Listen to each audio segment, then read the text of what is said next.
Well, good evening and welcome to Alive. I'm Patina and I'm so glad that you've tuned in tonight. I would like to remind you, if you like these Alive videos, then make sure that you like this video, that you subscribe to this video and to this channel, and that you hit the notification button. So anytime we have a new one, you'll be the first to be notified.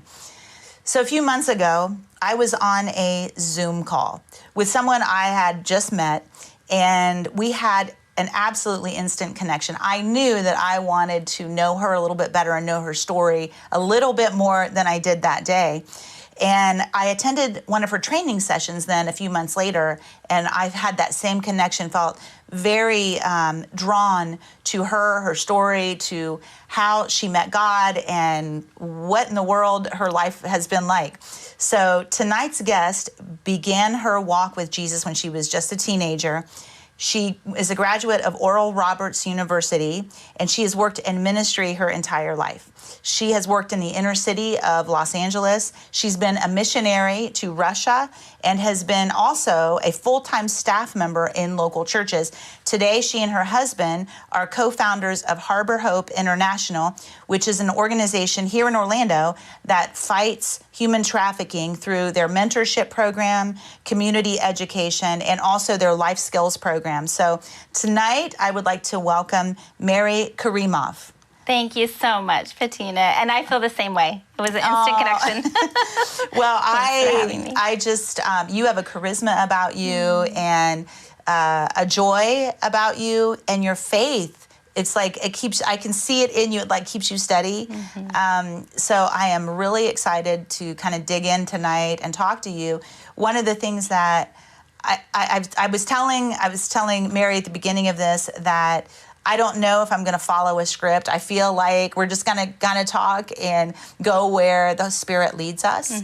I know that you've had a lot of experience, and so I'll tell you, if you're watching tonight, that if you are looking to go into ministry or you wonder how somebody becomes a missionary, I think you will learn a lot from Merrie and her journey. So I would like to ask you if you could just start tonight by talking about Harbour Hope, since that is what you're doing now. And you don't have to talk per se about how you got into it, but what's your ministry there, and what are like maybe some highlights that you really enjoy? Yeah.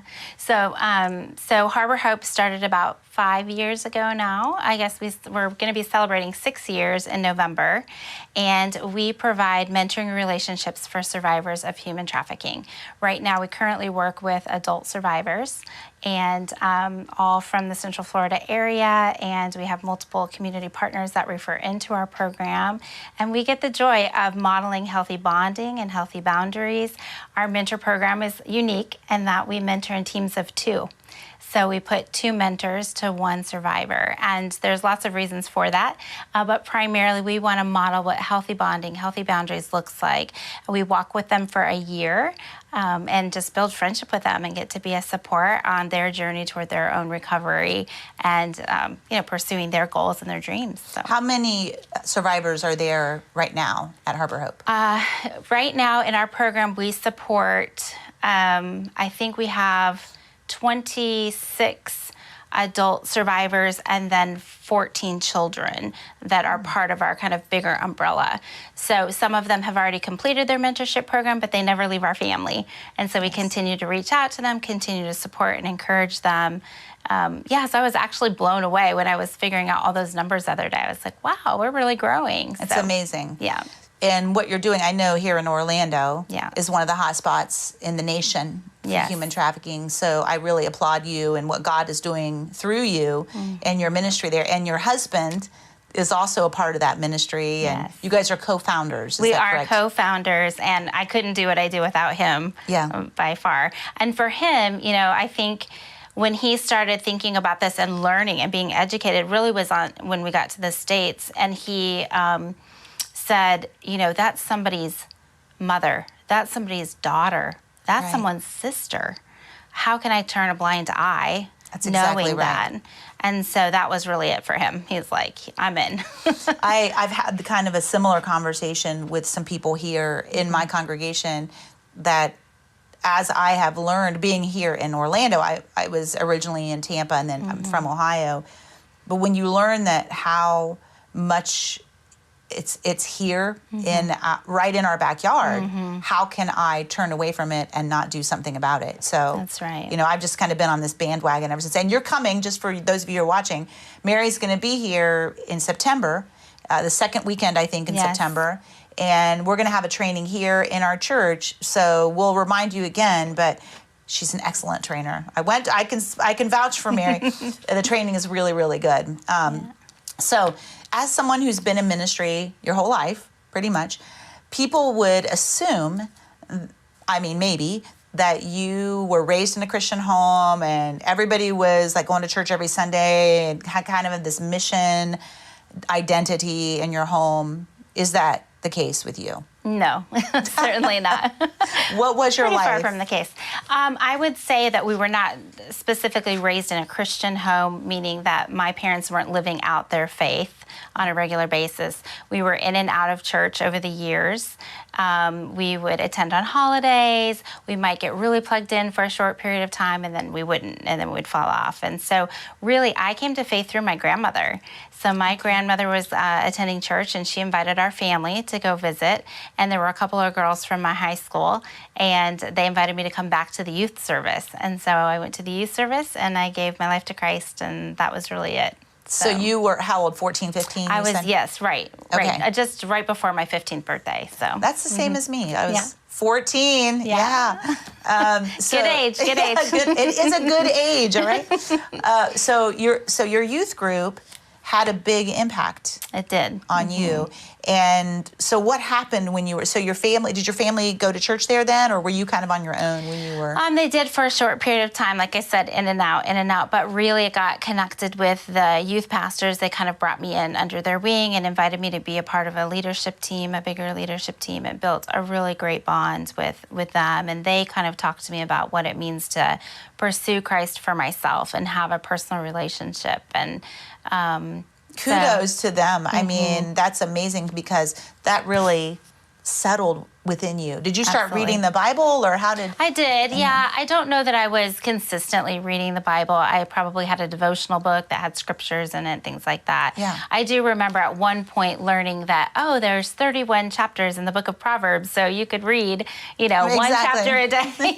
And so I think I started doing some of those practices while I was in high school, but. So you decided that you were going, when you went to college, how did you land on Oral Roberts University? Like, kind of what was your thought process, and how did that impact you? Yeah. So I remember that, I had gone with our youth ministry on a short-term trip to Mexico.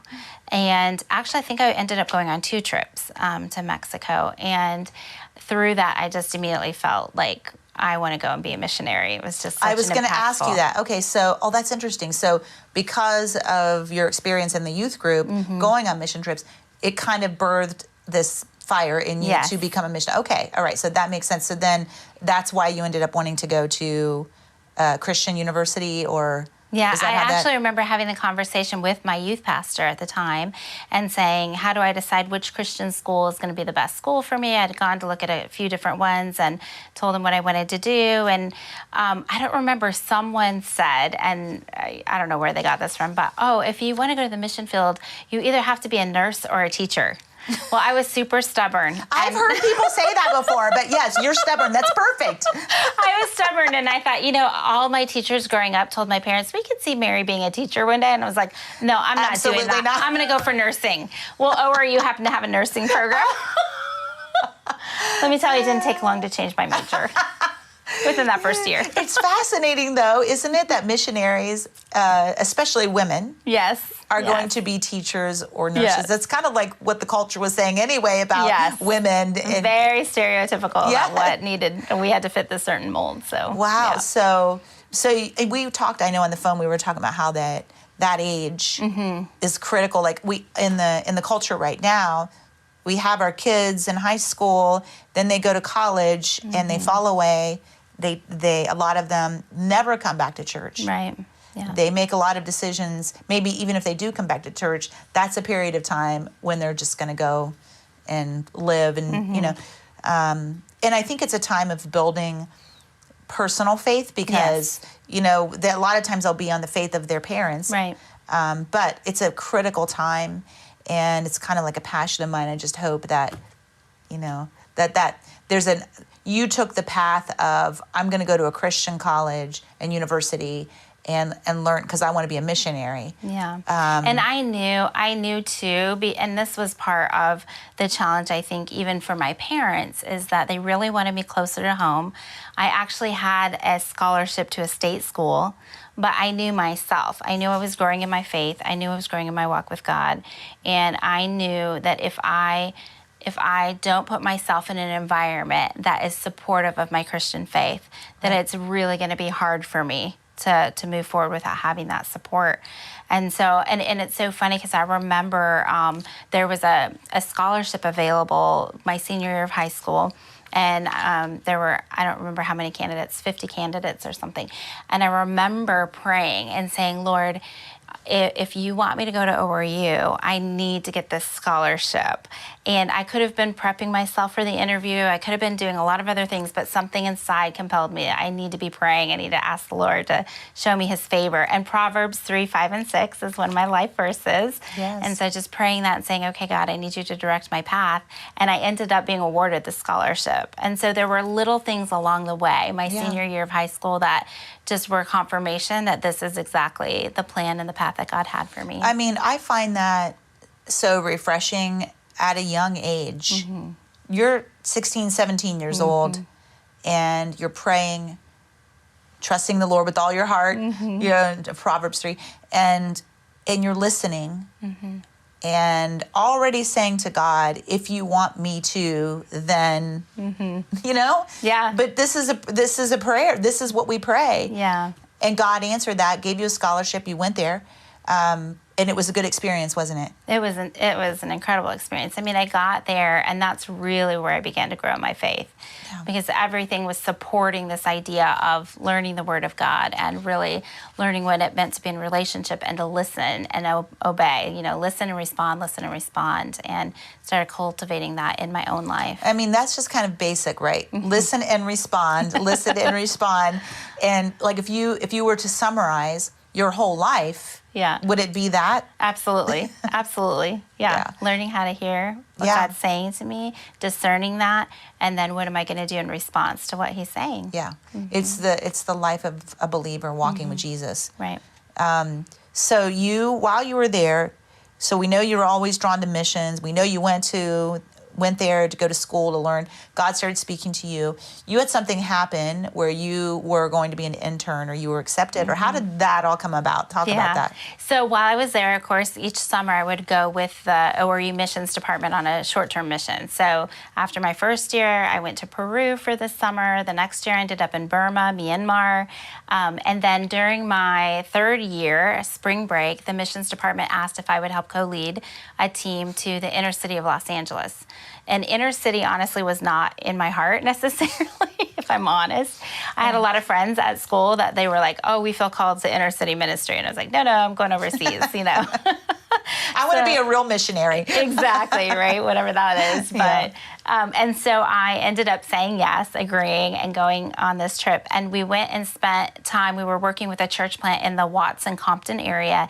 And then we had one day that was a free day. So someone on our team said, hey, have you guys heard about the Dream Center here down in Los Angeles? And so we went to get a tour and visit.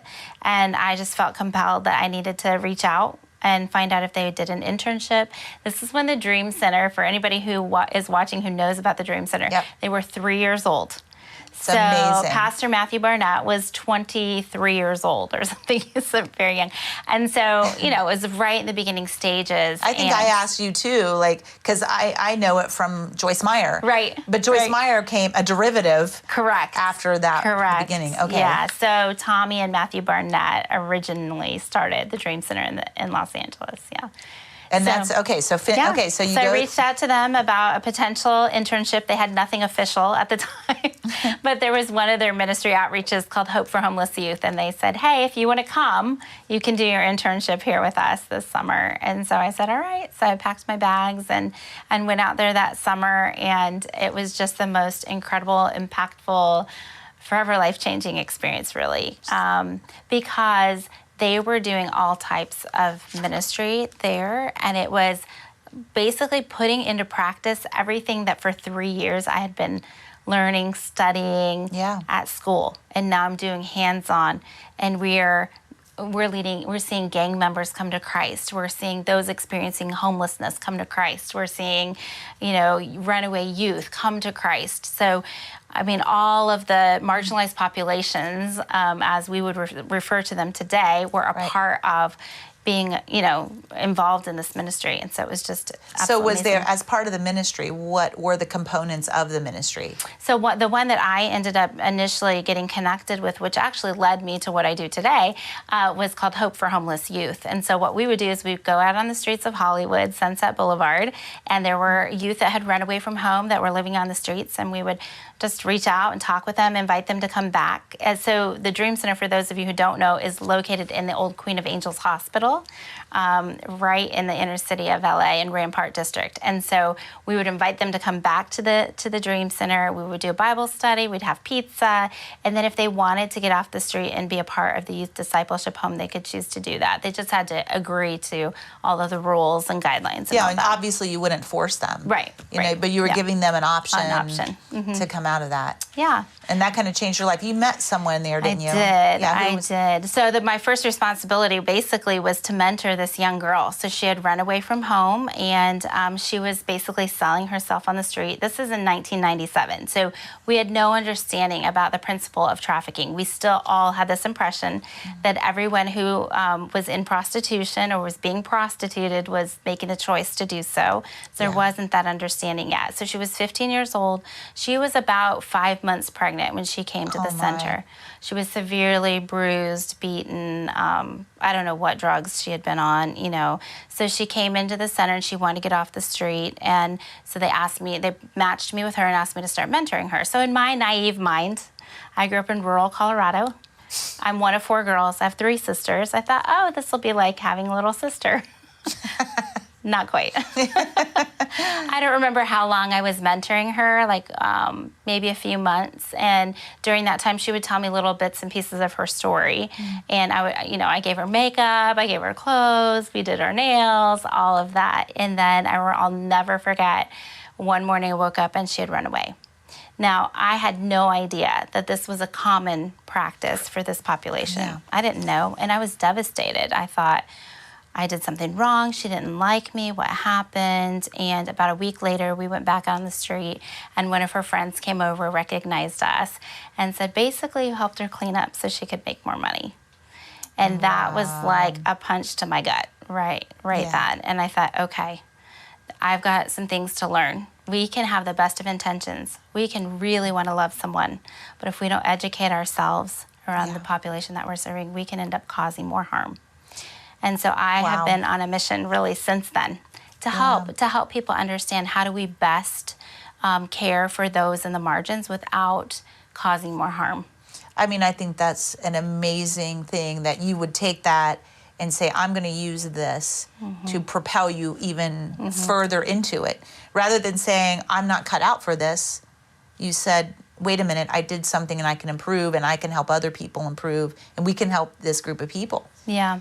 And I would say that it hasn't always been that easy as I'm not cut out for this. There's definitely been those moments, even today, where I'm like, Lord, are you sure I'm cut out for this? I mean, I'm on public here. I say that too. Am I really cut out to be doing what I'm doing? So, I mean, the point is that when we're weak, he's strong. That's right. And so we lean into him, into and God. He qualifies us, right? So that's all that matters. If He calls us, He equips and qualifies us to do the work He's called us to, so... But God, that was used in your life for what you're doing now, even. Right. But you had another experience there. I was looking through some of my notes. You ended up working in also the AIDS. How did that happen? I mean, so I had gone there to do just a summer internship.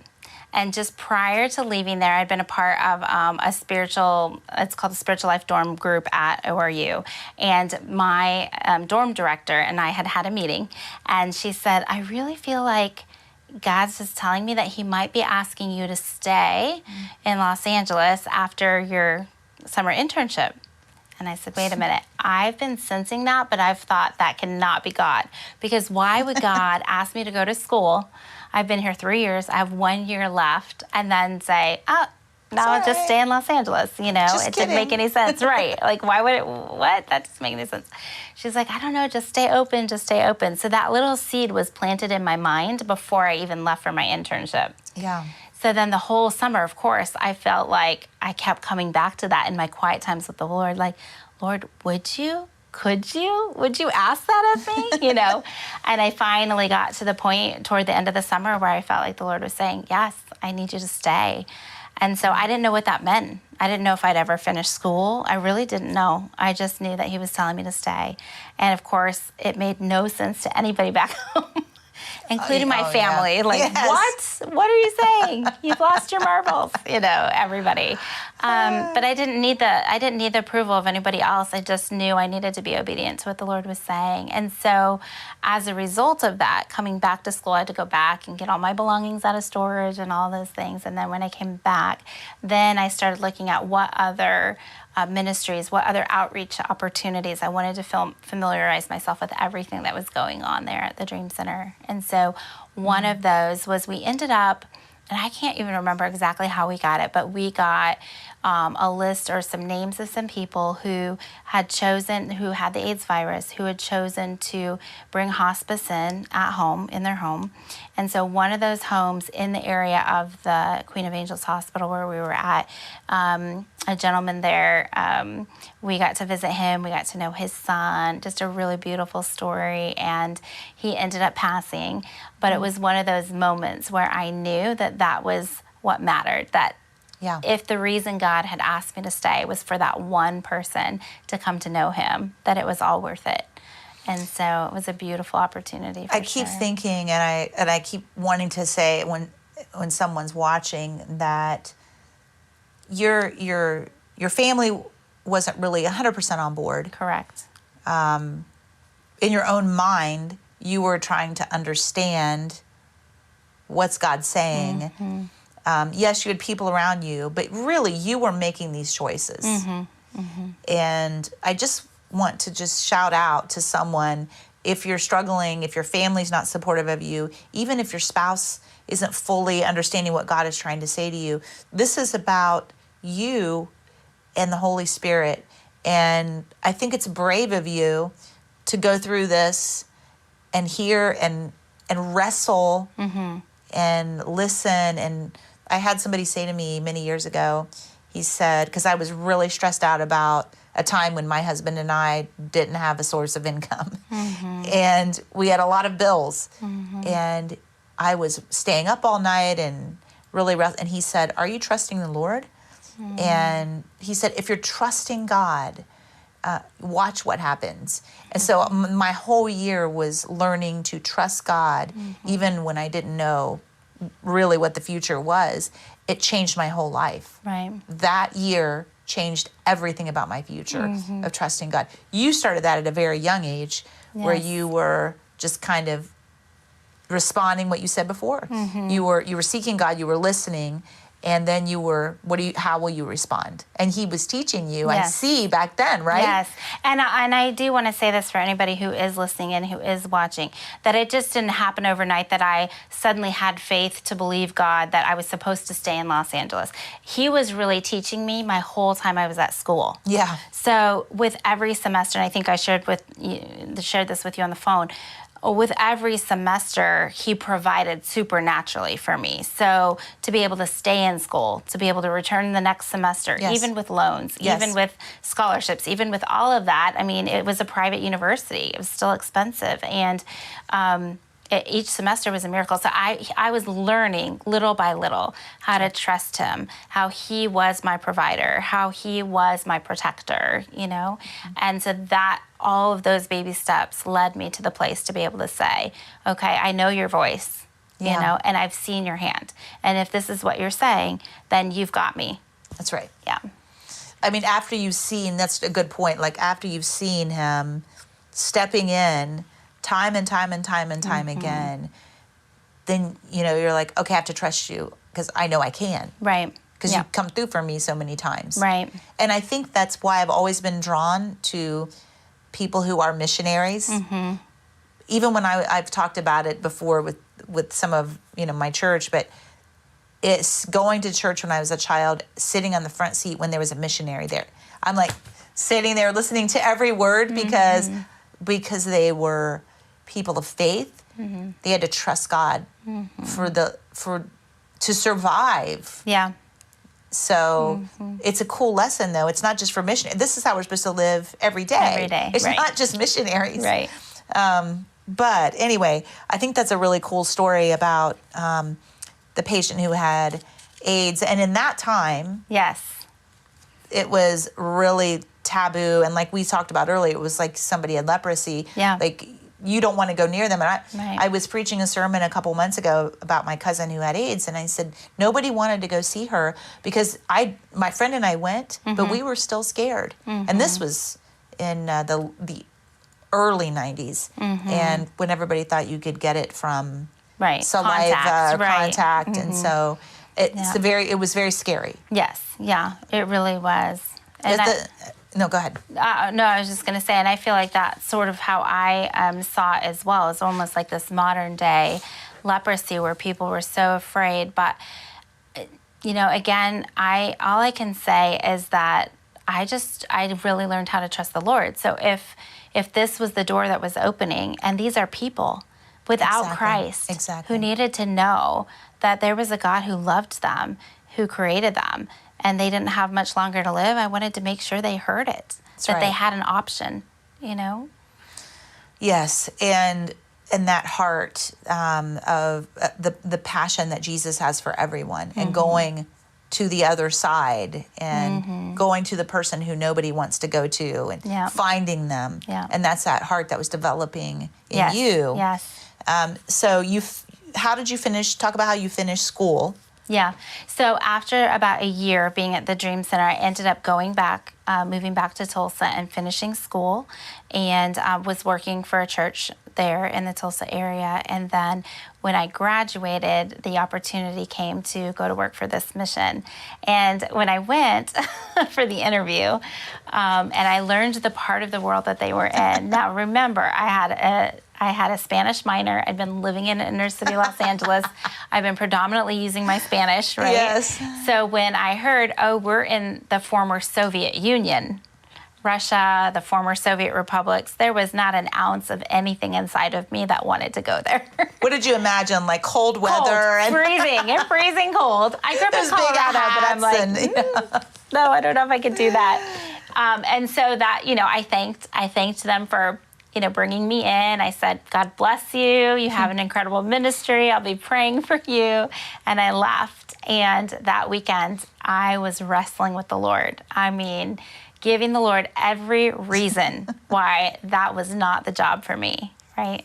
And in the end, I really sensed like the Lord was saying, could you give me 2 years?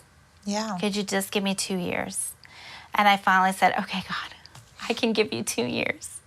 And I promise you, Patina, within 30 minutes of settling that in my heart, my phone rang. And it was the lady from the office that had conducted the interview. And she said, the founders of our organization are in the U.S. I was telling them about you. They really would like to meet you. Can you come in this week and meet with them? And so I remember going to the office. When I walked in, the founder said, he was looking at my resume, and he said, oh, so I see you were in the inner city of Los Angeles with the Barnetts. And I said, yes, sir. And he said, that tells me everything I need to know. And I didn't know if that was good or bad. Like, what does that mean? And he kind of walked out, and then his wife was sitting there. And so she's very sweet and very nurturing. And so she came over and she said, sweetie, I have to tell you, now this is not an easy thing. This is living in another country. It's a different culture. It's a different language. And then she said, we would need to know that you could commit 2 years. I knew you were going to say. And the minute she said that, I kid you not, my heart sank to my stomach, and I went, I'm going to Russia. And yeah, that's exactly what happened. God, all right. Wow. So, but you know what I love about your stories of your life is that you kind of, it's not like this big light bulb moment. It's a releasing. It's it's a kind of a gentle nudge. This is what I want. It's never this aha for the most part. Right. No, it's just that little, still, small voice. You know, and it's like I can try to push it down and push it down as long as I can. And then finally I'm like, okay, Lord, I hear you. He wanted you, like, it's like, I always say this about Jesus. Jesus is a gentleman. Jesus knocks on the door, but you have to open it. But that's the same way it is, that, you know, it's not just that moment of salvation. It's like there's always this gentleness about the walk. And it's a kind of a God wanting you to respond and say yes. You know, it's always the wanting you, and so he's wooing us, he's drawing us, and he's saying, what I have for you is so much better than what you want for yourself. What I have for you is so far beyond what you can imagine. And I can only imagine if I had said no to the Lord, I would have never met my husband. Well, we're getting to that. I can't imagine. And probably the people don't know because I haven't said it yet. But so Merrie's married to a Russian. And so, let's talk about when you got there. So you went over there, and what were you doing when you were there? Well, initially I accepted a position where I was supposed to be traveling. So I was the executive assistant to their international director. So they had a television ministry. They would translate Christian broadcast, and they would negotiate contracts with television stations, and then they would, air those programs, those Christian programs on those television stations in Russian. And so I was supposed to be going over for a few months at a time, traveling with my boss and then coming back to Tulsa. But what happened was just before I was supposed to head over there, the founders who had planted a church in Riga, Latvia said, hey, we're gonna bump up the date to plant the church in Moscow, and we need all hands on deck. And so they had to quickly get me a visa. So they got me a single entry visa, which meant I couldn't leave the country and come back again. So I couldn't leave with my boss and travel with her in Europe and to some other places where they had offices. So I was there. And so I said, okay, well, now what? So I had a few different projects that I was working on, and then after the holidays, were there other people? Sorry to interrupt. Yeah, no. There in where you were, what you were working. There were other English-speaking people there, and Americans that were there. And there were some Russians who spoke English that did some translation work, so they were helping out. The founders were Americans, so they spoke English, and there were maybe, 2 or 3 other. That is so huge. That says something about you. It really was. I don't think I really fully knew what I was getting into. So there you are. So you're worried. So your boss is not there. Now you're with this other group of people, and you're working and figuring things out. Okay. So how long did you do that, and what happened? Yeah. So I did that until the holidays, and I had my ticket to Russia was round trip. So I had gone back to the States for the holidays, and I really did not want to go back to Russia. I remember thinking like, why did I commit to 2 years of this, But I'm just that kind of person where I made that commitment, so I'm going to see it through. So I ended up going back, and with the church plant, there were young people that were coming, and they were drawn to me. They wanted to, especially the young girls, they wanted to practice their English, Oh, yeah. So that was really fun for me. So at some point, because I had been involved with youth ministry in different places, and how were you communicating? Did you learn? Obviously, you've had to learn Russian. I had to learn Russian. Speak something in Russian. Здравствуйте, как дела? Oh, listen to her show off. So these children were coming to you, and there was a translator there helping. They were practicing their English with me. So they were speaking English to me, and I was speaking the very few words that I knew in Russian to them. And then I realized maybe I can teach them English through the Bible. So I went to the pastor and I said, hey, would you be okay if I started a Bible study for these girls? They were youth age, probably 12 to 17 or so. And so he said, yeah, I think that's a great idea. And so I was getting excited. I was starting to research and figure out how I was going to do this. And about a week later, he came back to me and he said, I've been praying about it, and I think you're supposed to be our youth pastor. And I remember saying, I don't think, I'm not sure about that. I was single. I was 24 years old. I was female, clearly. I didn't know how that would, I didn't speak Russian. I didn't know how that was going to be received in their culture. Right. But here was this person who was believing in me and saying, this is what he was the pastor. Founding pastor. And he was American, or He was American. And he thought it was he believed that God was saying that. Yes. Yeah. Yeah. Okay. And so that was one of those things again where I went back and I was like, Lord, this makes no sense. Right. Like, I am the least likely candidate for this role. It's perfect in God's eyes. Exactly. He's like, you've seen me do this before, right? Throughout the Word.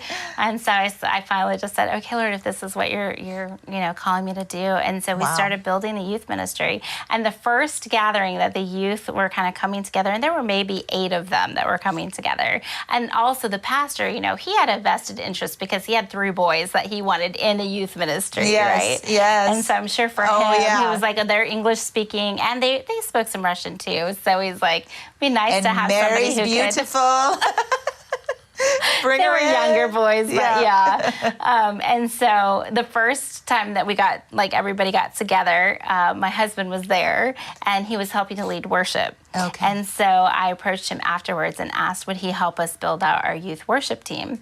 And so he agreed, and he became one of our youth leaders. And, and yada, yada. The rest is history. Oh, so you guys... So you got married in Russia, didn't you? We did. Mm-hmm. That is so cool. How many years have you been married now? So we've been married. We just celebrated 19 years. Wow, that's amazing. Yeah. So you built that youth group. How many were there? How big was it when you left? I mean, it was growing. So, and we used to do these quarterly events, these big youth outreach concerts where we would invite in Christian bands, and we even had an American band at one point come over and do a concert for the Russian youth.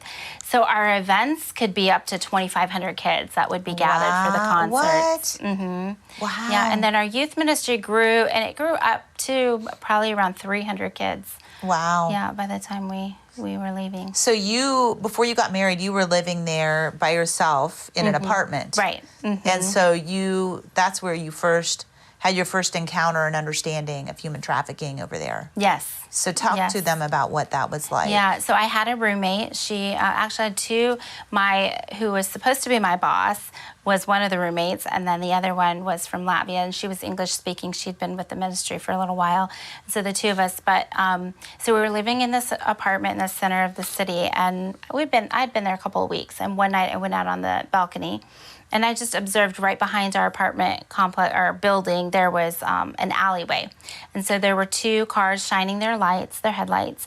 There was a row of girls lined up, and there was a pimp walking up and down, checking them out for the night, getting ready to send them out to work.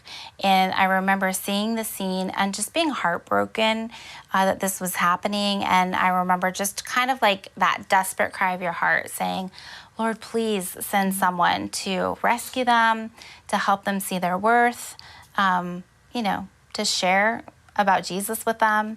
And it was just a cry of my heart, really. And then, so I lived in that apartment, I don't remember how long, but but every so often, so not every night or anything, but every so often I would go on the balcony, I would see the scene, and I would just pray, God, please send somebody.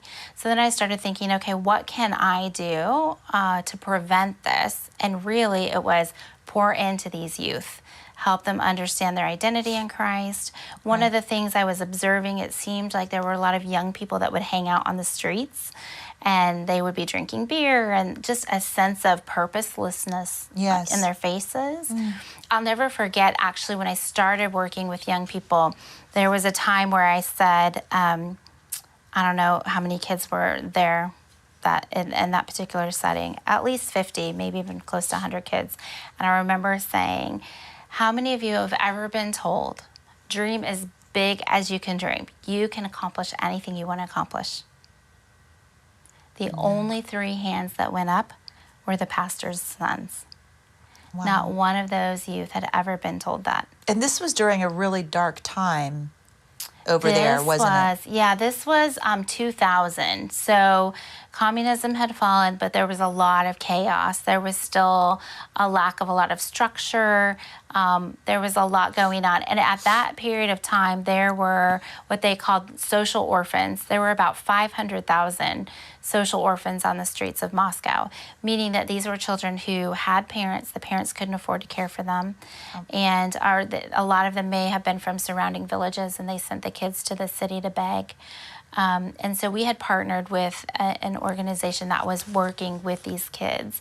And we would send our youth on the street. We would go on the street. We would serve hot soup, hot tea. We would share the gospel with them. We would try to love on them as best we could. And we have a family in our congregation, I may have told you this, that were during that time, I can't remember what year it was, maybe it was a little bit later than that, they adopted, where they were the conduit from Russia to here. I think there were 10, they were a family, 10 kids. Okay. And brought them all here and found a family in Orlando that adopted them, their forever family. Wow. Wow. And so it's been, I had them during COVID and talked to them and interviewed them about their story. And then one of them, one of the kids, because now she's probably like 23, 24, maybe a little bit older than that, she went through hard times and ended up at the Orlando Union Rescue Mission. Okay. With her 2 daughters. And so I was able to talk to her too and hear her story. But all of that happened. They came over here during that same time period when you were talking the same thing with all the orphans. Yeah. There was social, you call them social. orphans. Yeah, they had parents, but they couldn't afford them. Or Right. I think they were alcoholics. Yeah, they may have been alcoholics or drug addicts as well, yeah. And then we also worked with kids that were actually in the orphanages there as well. Okay. So a lot of young people, and there in the orphanages, the kids would age out at about 16. Okay. And so we had kids that were in orphanages that were coming to our youth services, and that's amazing. We're loving on them. Well, you said also, and I didn't really get into this a lot with you when we were talking before, that your husband was saved in the underground church in Russia. He was. So how did that work? I mean, how did the underground church work? I don't know all the details about how that worked, but he did, and he, along with several of his, I guess, class, his age group. So he had a couple of people that were around his age. And actually, it's so funny. I'll share his story a little bit because he says, yeah, I want to hear. There was a young person. He needs to come in sometime. Yeah, he does. He does. But there was a young person they were kind of joking back and forth, being sarcastic. And then one of the kids said to him, "Why are you laughing? If you were to die tonight, do you know where you would go?" And he was mad. He was angry. He was like, What are you talking about? But that stuck with him. Wow. And he left there, and no one really led him to the Lord. He basically got on his knees himself. Oh, wow. Yeah. So it was that kind of comment about, what does he mean? And where would I go? Yeah, and it made him start thinking about, where would I go? Right. What is the future? Right. Wow. Yeah. And I would imagine the youth there were probably faced with mortality a lot more than some other youth. You know what I'm saying? Because of everything, their life circumstances and what was going on there. So that's interesting. So, but you guys, you got married in Russia, but you came to the United States. So how, why, and what were those circumstances? And how did, your husband's name is Igor, right? Yes, Igor. How did he deal with the U.S.? It was interesting, for sure. Not what he imagined or saw in movies, right? Because we moved to New Mexico, which isn't New York City or Los Angeles by far. So it was quite interesting. Yeah, I had some challenges with our oldest son with my pregnancy, and we knew we wanted to have more kids, and just felt like God was releasing us to come to the States, even though we didn't know what we were going to do. And so Igor got a position with his company, and he's been with the same company the whole time. So. Oh, okay. And he's an engineer, He's an environmental engineer. Okay. Yeah. What year was this? This was in 2006. Okay. So 2006. You were in New Mexico? We were. What brought you there? Well, his job. The job brought him there. Okay. So we moved to Colorado with my parents initially, and then we started the job search, and he went all over and interviewed in different places, and in the end, this was the position that he was offered. And so, we had a 6-month-old. We were like, we have to go with it. We're going to go wherever you get a job. And so while you were with him, did you have an adjustment? I had a huge adjustment, and it wasn't anticipated because I'd heard a lot about culture shock, which I obviously experienced when I went to Russia. But now here we are. We didn't have an organization around us. Yes. And we didn't have family around us. If I had it to do over again, I wouldn't do it the exact same way probably, except that it built us, but I wasn't anticipating reverse culture shock. Yeah. And so there's a period of reverse culture shock that was very difficult. Were you depressed or just? Yeah. Yeah, That's exactly how I would say it. I always say I'm not somebody who struggles with depression. I'm a highly optimistic person. Yeah. So that's probably the closest I've come to really experiencing maybe what somebody would walk through that's experiencing some depression. It was difficult, and I was home alone with a baby. Yes. We didn't have community. My husband, we had one vehicle. He would take the car. He was working long hours. It was difficult. How long were you there? We were only there about 9 months. Okay. Yeah, at about 9 months, we said, this is too much. We need to be with family. So we put in a request for a transfer back to Colorado. So we were there in Colorado for a period of time. And then how did you end up here in Florida? We actually came to be a part of a church plant. Okay. And that was initially what brought us to Florida. And so we did that for probably about 15 months. And then we just sensed like God was saying, there's something else. There was another purpose ultimately for what he had. And then I was offered a position on a staff of a local church that was already growing and thriving and all of that. And what did you do when you were there? So I actually had 3 different roles there because I was there for almost 10 years. Oh, wow. Okay. Yeah. So I started off as the director of communications, and then I transitioned to the women's pastor. Yes. And then I transitioned to the missions for the last year and a half that I was there. So. Which is awesome. And then how did you get to Harbour Hope? Yeah, so that led us. We launched that really under their umbrella. Okay. And then, so really what happened was with Russia that my husband had been back. We obviously have family there. So he had been back every few years. He was going back and forth. But I had my babies. I had my oldest son, and then I have twins. And so I never had an opportunity to go back to Russia. But probably around 2000, when I started there at the church, they were involved in a project with International Justice Mission, establishing the first aftercare facility for minor victims of trafficking in Calcutta, India.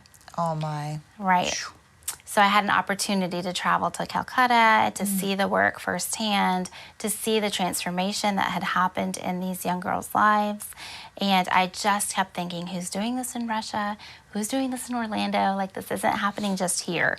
So that started me really praying and seeking. Probably 2012, I think, is when I went, and really trying to understand what was happening. And so in 2015, my husband and I had an opportunity to go to Russia, my first time back in 9 years.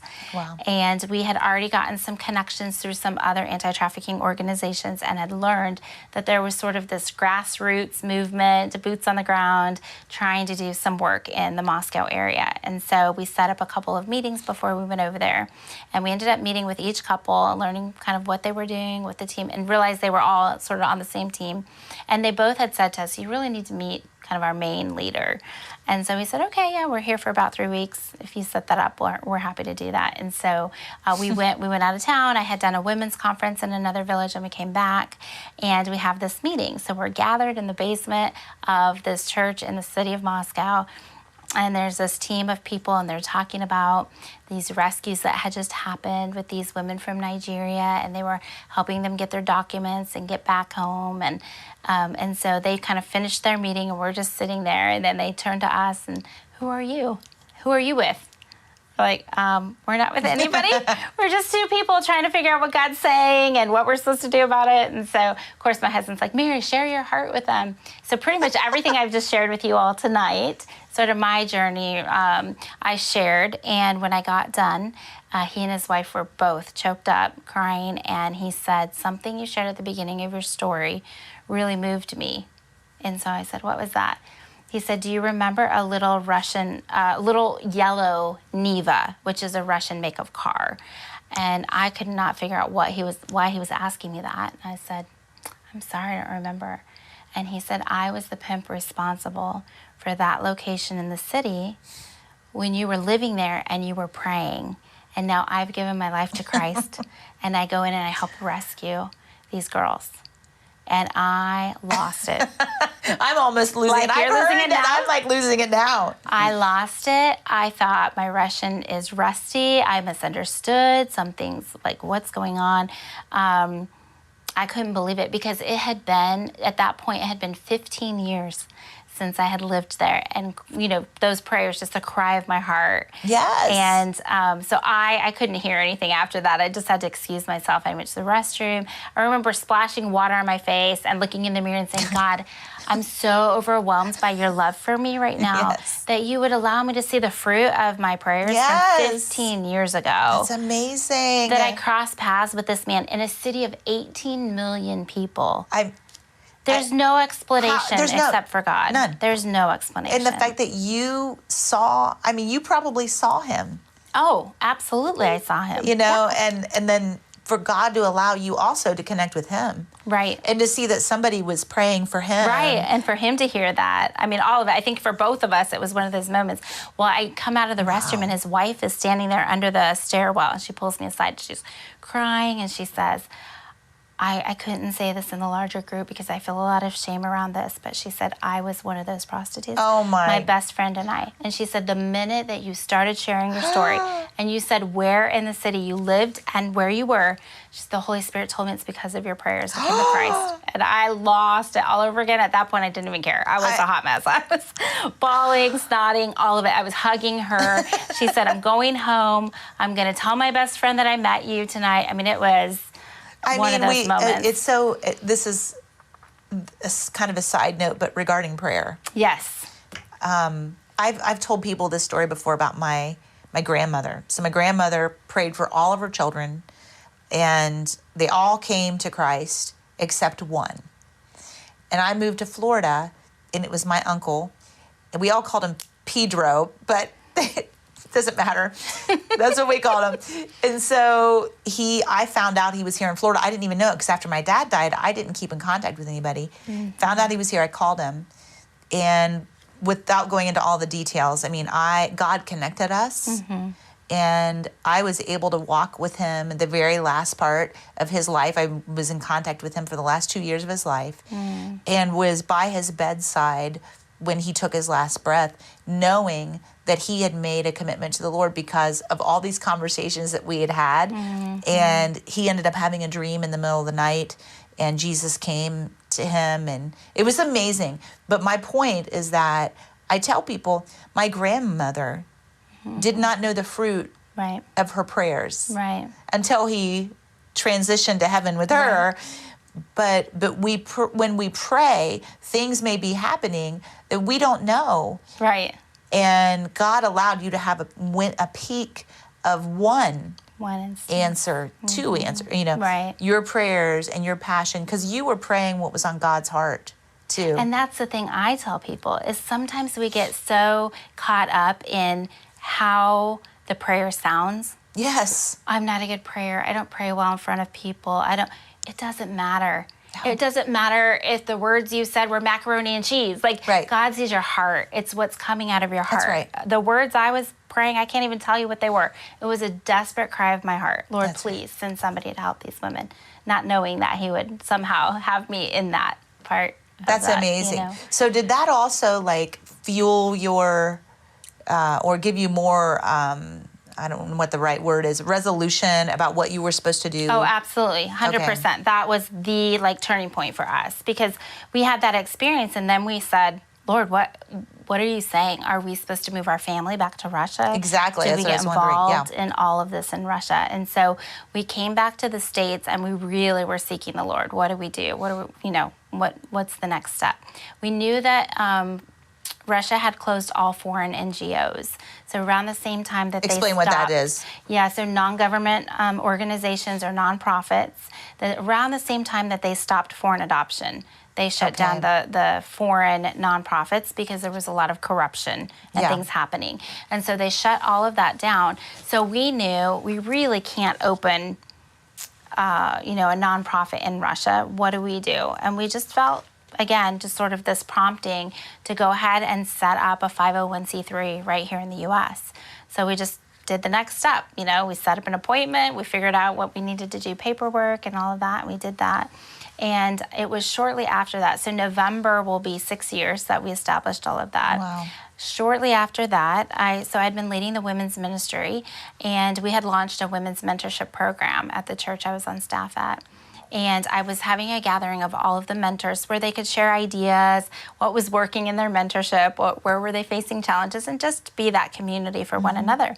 And I'll never forget, right at the end of that gathering, one of the mentors came to me, and she said, "The woman that I'm mentoring has been trafficked. This is in Orlando now." Yeah, And wow. I said, "What? What do you mean?" So she said, "Yeah." And she kind of started telling me a little bit. And I said, "Is she safe?" And she said, "Yes. She has her own place." I said, "What is she doing?" She's working. She has a job. And I said, "Is she free of, her trafficker?" And she said, "Yes, about 6 months." And I said, "Okay, we got to get her some help. At minimum, she needs to get some sort of therapeutic services for the trauma she's experienced." And so I was able to contact another local organization, get her set up with some therapeutic services and things like that. And I sent all that information through her mentor because I didn't want to break that confidence that she had shared with her. About a month later, she reached out to me directly, and she wanted to meet with me and share her story. And I'll never forget, we were sitting in a little cafe in Winter Park. I don't think either of us took a bite of our food that day. She started sharing her story.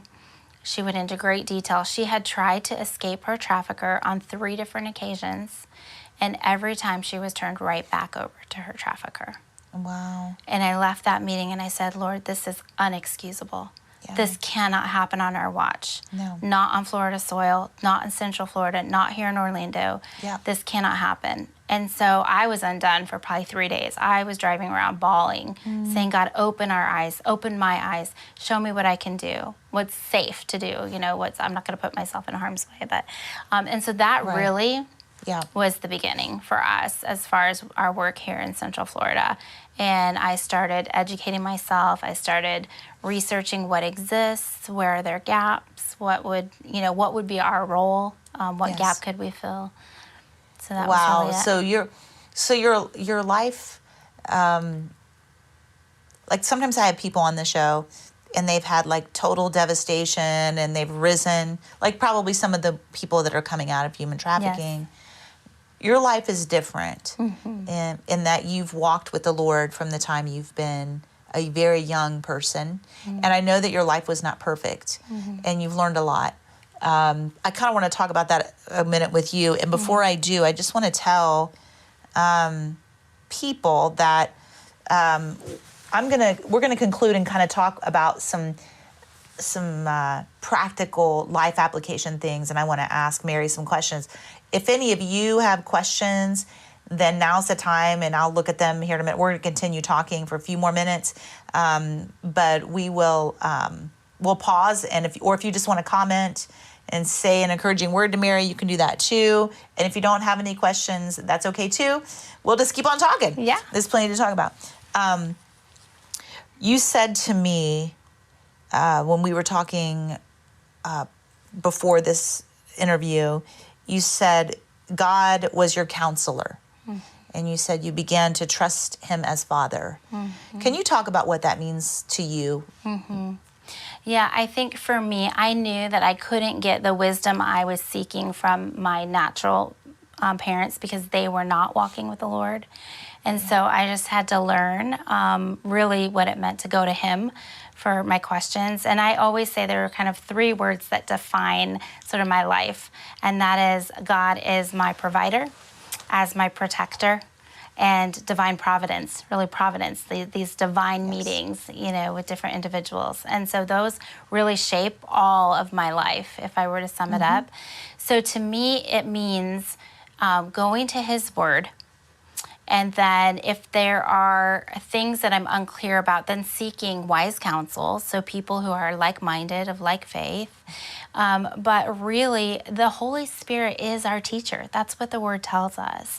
And I think that sometimes we are looking for answers from all these people around us when God's like, I've got the answer right here if you'll just learn to come to me. That's right. Okay? So I think that was really a lot of what my journey was, learning how to go to God first, not try to find answers from the people around me, but try to find it in His Word, try to find it through, prayer and seeking Him. And so you've had moments of revelation and divine connections, but there's also been a lot of just walking. yes, yeah. And just that daily kind of, and then every once in a while there'll be something that kind of directs you. Because I've had those same experiences where, you're reading the Bible, you're praying, you're seeking, and you're going a direction and trusting God. And that's part of the journey as well. Absolutely. And here's the thing that I tell people, if you're not doing those things, why would you expect the big things? Exactly. It's like we're looking for God in the big things, but we're not willing to take the time and to walk with Him and to learn to hear His voice. Absolutely. It takes practice, and we don't get it right every time, but we do our best, and God continues to, give us that grace and steer us. And I think I go back and think about the times that one of the things that happened to me when I finally got in the Word and just said, Lord, speak to me. Some of the speaking was, Patina, there's a lot of stuff that you haven't talked to me about that we need to get settled. You need to call this person. You need to ask forgiveness for that. I literally had, for me, so there's this, but then once I went through this whole process, it was, I had like this clean slate kind of feeling. Yes. I don't know how to describe it, but then I learned that it was that daily. It wasn't this every once in a while, I want something, God. right. I'm going to pray. It was, no, I'm with you all the time. I'm walking with, and those are beautiful times. Yeah, and what I say is God is always speaking. Always. Are we listening? Yeah. Have we filled our lives so full that we have no margin to actually hear, to slow down and hear what He's saying? So you've seen some pretty dramatic healings, I would imagine. Yes. Have you been around, like, what's the most magnificent thing you've ever seen or experienced? There's probably a lot. Oh my goodness, I don't even know. I don't know. Each one is so unique. Yeah. Each one is so different, so beautiful in its own way. Maybe even some of the small. Well, I thought about the man, Jorge, who you spoke of. Yes. Oh, yeah. Who came to the Lord, before he passed away. Right. And then what I love about your mentoring program, it's yes, it's healing, there's salvation, hopefully with the young person, but there's that journey of mentoring with the person, and the healing comes in that as well. Oh, in presence. Yes. So people think, I don't have that background. How could I possibly relate? Yeah. And I said, you know what you have? You have the gift of presence. Yes. You have the gift of being present with that individual, an individual who's never had someone consistently show up. That's right. Who's never had, where everything was transactional. Yeah. Everything was based on what they could get from that person. And so they've never had somebody who just showed up just because they're compelled by the love of Christ, just to show up and love them. Yes. And that's one thing that we hit in the training over and over and over again, is like, we keep showing up. Right. And they may not treat us really well initially, or they might not respond the way we want them to respond, but we just keep showing up. Yeah. And because of that, we get to see that transformation happen. That's so beautiful. Well, they've been abandoned by so many people and haven't been able to trust people. So you had to build that. You have to build the trust. Yeah. It takes time. Yeah. There's no other way to do it. So. And that's one of the things in our culture that we don't like. That's right. we want to instant. happen instant. We want to happen fast. Yeah. You were talking. Oh, I want to talk to you about. Some people will be watching this and go, "I could never do what Merrie's done. I can't go to, Russia. I can't go to other countries. I don't have that." We were talking about spiritual gifts, and ours are very similar. Yes. And so faith is one of my spiritual gifts, is one of yours Yes. too. And that's probably one of the reasons, right? Yes. What do you think your spiritual gifts are? So definitely apostolic, which I know in today's culture may sound a little, what? What does that mean? What does that look like? Really, it's that entrepreneurial spirit. It's that pioneering spirit. It's that desire to take new territory for the kingdom of God. That's really that apostolic call. Absolutely. The ability to start something new and to get it up and running and all of that. So that's definitely me. And a lot of missionaries, actually, that's how they're wired as well. Yeah, 100%. Yeah. So, and then definitely a gift of faith. And leadership would be another one, and encouragement. So those are probably. So it makes sense that you would be inquisitive, adventurous. Is that the right word? Adventurous. Not maybe you were a little bit fearful, but not a lot. Like your fear didn't stop you. Correct. Because your desire to do something new and in a new place. So all of those things, and I say that because other people will have gifts. In teaching or in helping others, and there's all these other gifts that people have, and they may not be called to the mission field per se, but they have their own giftedness. But I think you're an example, so people would know, oh, these are the gifts. This makes sense, you know. So if somebody has these gifts, then I would try to encourage them to step out and trust God and do, listen to what He's saying. Yeah. I actually just had a phone conversation on the drive over here with a woman who I said, you are a leader of leaders. And so my hope is that you'll be able to learn by being a part of this team of certain things, because she has a very similar gift mix to myself as well. And so I try to encourage them, Yes. I mean, I love the fact that you have the gift of encouragement as well, because that's so important with what you do. Right. So you were talking about provision, and you've learned a lot about God meeting your needs. Yes. And do you have to do that with Harbour Hope right now? Is that absolutely? Yeah. Absolutely. But again, God, it's like He's so gracious that He grows us little by little by little, and He just proves Himself faithful. So obviously leaving, when my husband and I both worked full time, leaving this position where I'd been on staff with a very nice, comfortable salary, to lead this organization going, I have no idea if I'm even going to be able to get paid. I'm just going to do this, and we're going to see what God does. And that was a lot more scary for my husband, I'm not going to lie, than it was for me. Because, again, I've had all of these opportunities, and my gift is faith. Yes, exactly. And so we had to kind of, wrestle through that and what that was going to look like. And in the end, he felt like, okay, let's move forward. And so it has been absolutely, every bit of it has been a faith journey. I was thinking about something when you were talking. Like some of my experiences in life have been around, like when God was really, how do I say this? When I was really learning to lean into Him, I felt like there was this, and it still happens today, but this amazing time when it was like, I felt like there were all these little gifts for me. All these little, like, this is silly. Okay, this is totally silly. Don't judge me when I talk about this. But my sister and I, when we were younger, we used to watch Cops all the time. And so she moved to Florida and was here for a couple years.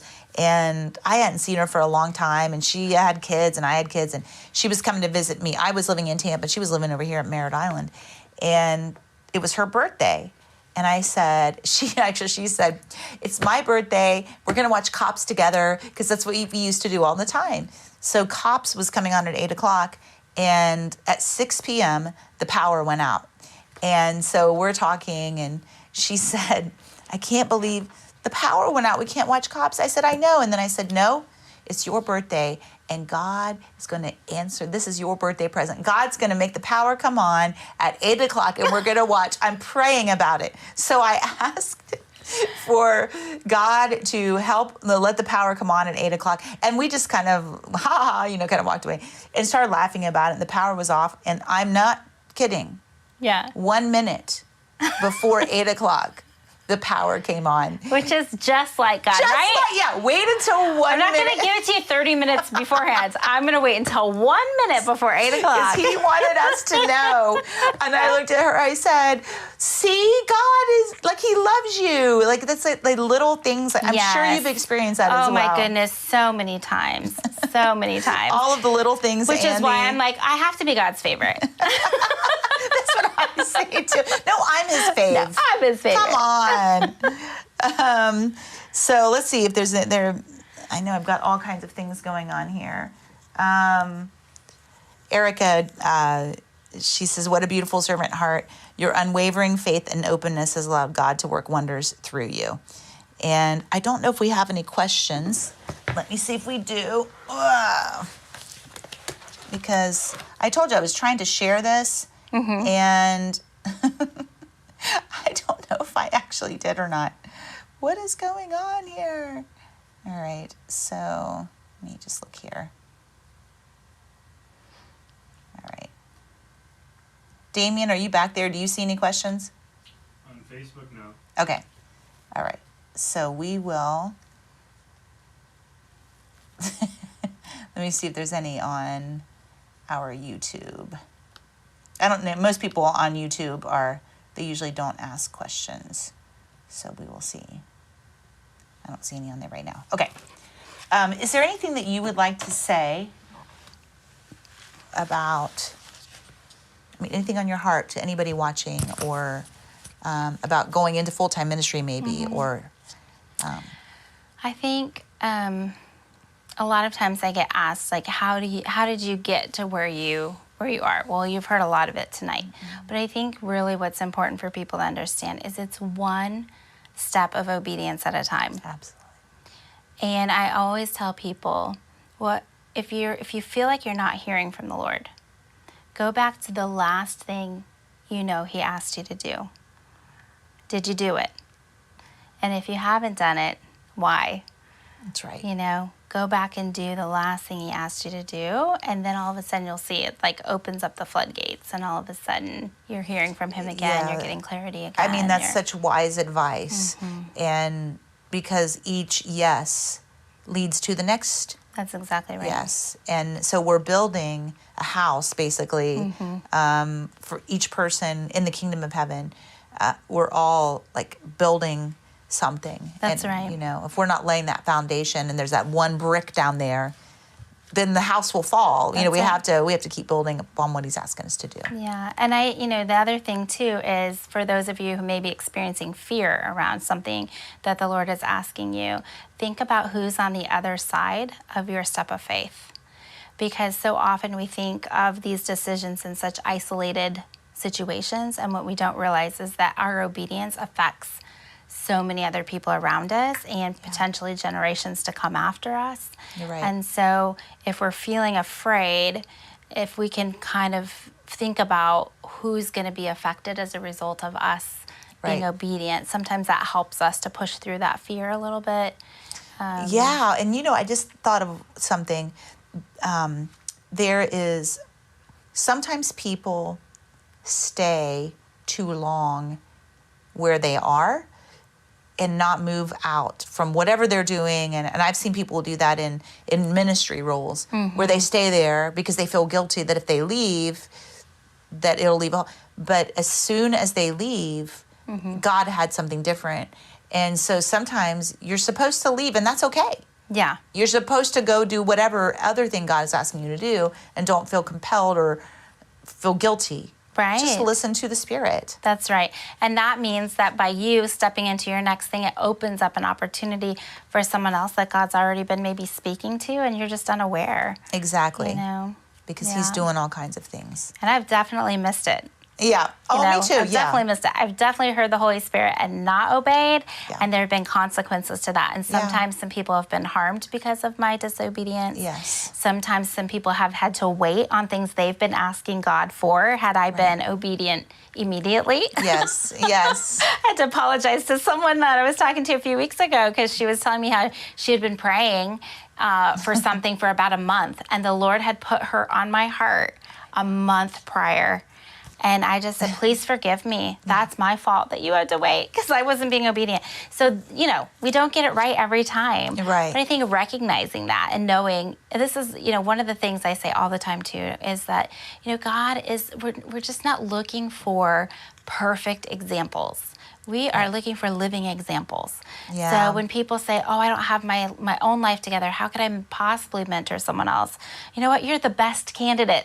Exactly. They don't need somebody who has their life all together. They need to see real, flesh on, like, how do we work these things out You're right. in our day-to-day? Let's quit pretending that everybody's perfect. That's right. Because we're not, and we're all human beings. Yes. And we're trying to figure it out as well. As we go, right? Yeah. And it starts with our own vulnerability, So.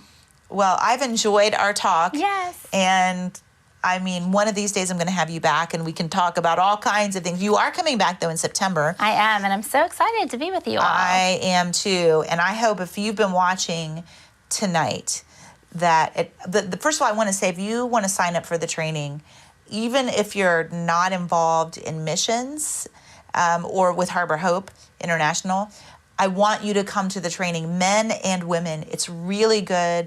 It's a great foundation so that you can understand your life with Christ and your ministry potential. There's all kinds of things. But I really want you to sign up, and you can just call the church office. As far as I'm concerned, you can sign up on this interview tonight. But Merrie will be teaching that, and she has a fantastic training program put together that I've done already, so I highly recommend it. So that'll be in September. Let me say a blessing over you, Merrie. Lord, I want to thank you for Merrie and the ministry that her and her husband have begun. We know that its origin actually was in you. And God, I pray that you bless them, you bless the ministry, you bless the people who they are serving right now in the name of Jesus. Lord, that you bring them wholeness and life and a future and a hope that you promise. And God, I just pray that you continue leading Merrie every step of the way for whatever you want her to do, Lord. And God, that in her ministry also with teaching women, Lord, that you bless that as well. In Jesus' name, amen. Amen. So thank you for joining us tonight, and I'll see you actually not next week because we're going to be out for a while. I think it's August 11th is the next live interview. Look forward to seeing you.